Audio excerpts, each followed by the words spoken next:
The state's 126th legislature convened this week, and joining us to talk about what's expected to be on the docket to open this session is Representative J.A. Moore, representing his district that includes Charleston and Berkeley County. It's good to see you back here. So good to be back. Yeah, so we've got a new administration that is going to be sworn in just a matter of a few days. How do you think this is going to impact what you do here in South Carolina? Well, I think the first impact is during the inauguration week, the State House won't be in session. But I think long term, I've actually had this conversation with colleagues at the State House, people in District 15, people in South Carolina, people across the country and the world, quite frankly. And although I'm a Democrat, although I voted for Vice President Harris, I'm very optimistic about the second Trump term.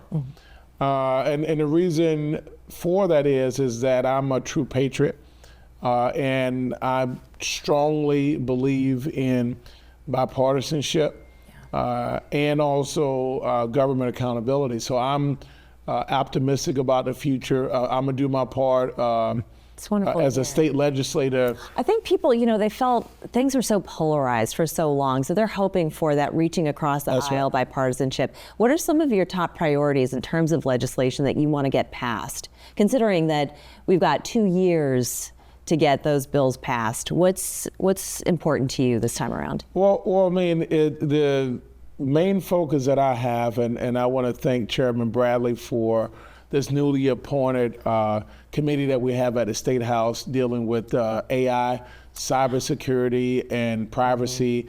I'm the new chairman, subcommittee chairman for emerging technology. And so I'm really excited to see what we can do here in South Carolina around AI, cybersecurity. Is the way of not just the future, but of now. Right. I mean, we just had an education data breach that affected children all over, families all over South Carolina. So what are we going to do to stem those threats? Because they're only going to increase. Cybersecurity is only going to become more important as time goes on. As you saw the past Sunday when the outgoing FBI director was talking about one of the biggest threats for the next administration is China and cybersecurity, where there's malware in so many of our public domains, like our water systems, like our transit system. So it's something that's vitally important. I think number one, as a state, we're leading the country when it comes to this committee. Is one of very few in the country at the state level. So getting a better understanding from a governmental standpoint, AI, cybersecurity, and how we protect our citizenry, I think is all of our obligation to do so. So I'm doing everything in my power to be, number one, educated on it and figure out how we fight back. And speaking of education, that's also extremely important, but also the economy. So what are we going to do here in South Carolina to really stay competitive with the rest of the country, if not the world, in terms of opportunities here in South Carolina? Well, I mean, I think we have the advantage, the fact that it's a beautiful state. I've had the opportunity to travel all over the state. We have our biggest resource and driver is our people. We have some of the best people in the world. And I've traveled, as we talked off camera, all over the world in recent years. And I think we just puts things into perspective. Yeah, it really does. And I think we continue to invest in our people.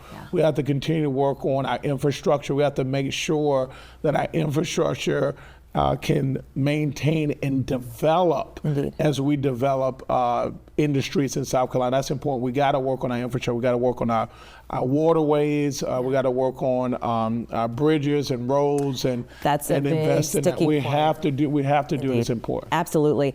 We've got Martin Luther King Jr. Day coming up. I want to hear your reflections on that, but I also want to talk about a show that is going to be premiering on ETV, our PBS affiliate. So tell us a bit more. Yeah, so it's Food for Thought is the name of the show.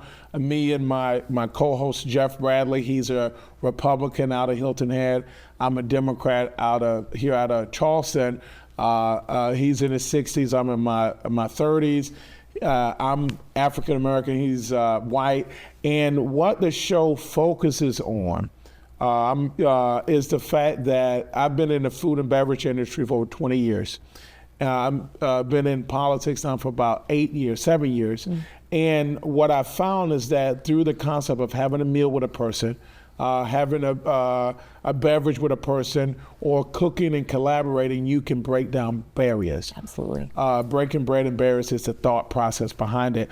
And I'm looking forward to traveling all over this beautiful state of ours, talking to everyday South Carolinians about real issues, issues that me and Jeff disagree about, but doing it in a way that's more palatable. That's vitally important. And to talk a little bit about reflecting on the life of Martin Luther King Jr., I hearken back to something that my dad always taught me.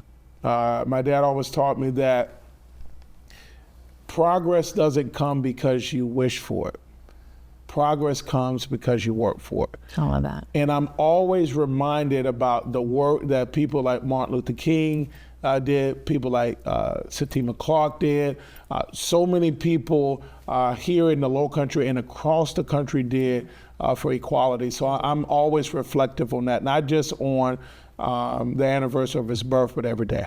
Poignant note to end on. Thank you so much, Jay Moore, for joining us. We're going to look forward to watching your show, and Godspeed on this new session. Yeah, thank you so much. We're back after this.